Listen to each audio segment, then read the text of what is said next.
ফরিদপুরের নাগরকান্দা উপজেলার প্রত্যন্ত কাচাইল এলাকা পরিদর্শন করেছেন আলজেরিয়ার রাষ্ট্রদূত আবদেল ওয়াহাব সাইদানি। শুক্রবার দুপুরে তার এই সফরকে ঘিরে স্থানীয় এলাকাবাসীর মধ্যে দেখা যায় ব্যাপক উৎসাহ উদ্দীপনা।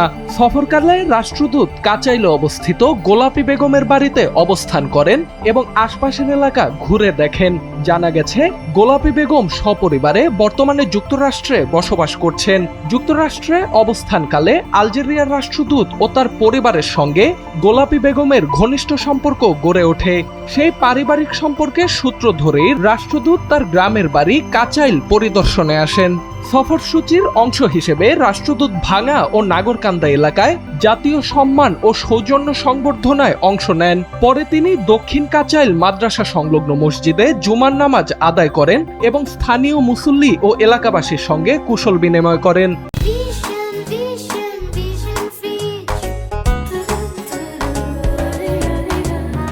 সাংবাদিকদের বিভিন্ন প্রশ্নের জবাবে রাষ্ট্রদূত আবদেল ওয়াহাব সাইদানি বলেন, তৃণমূল পর্যায়ে মানুষের সঙ্গে সরাসরি যোগাযোগ আন্তর্জাতিক বন্ধনকে আরও শক্তিশালী করে। তিনি কৃষি, ক্ষুদ্র শিল্প ও যুব উন্নয়ন সহ স্থানীয় পর্যায়ে সহযোগিতার সম্ভাবনার কথাও উল্লেখ করেন।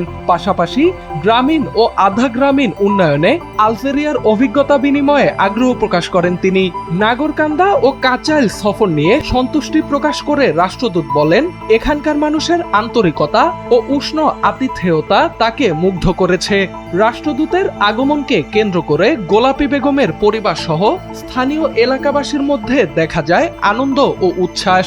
অনেকেই এটিকে আন্তর্জাতিক বন্ধুত্ব, পারস্পরিক সৌহার্দ্য এবং স্থানীয় মানুষের সঙ্গে সম্পর্কের এক ইতিবাচক দৃষ্টান্ত হিসেবে দেখছেন।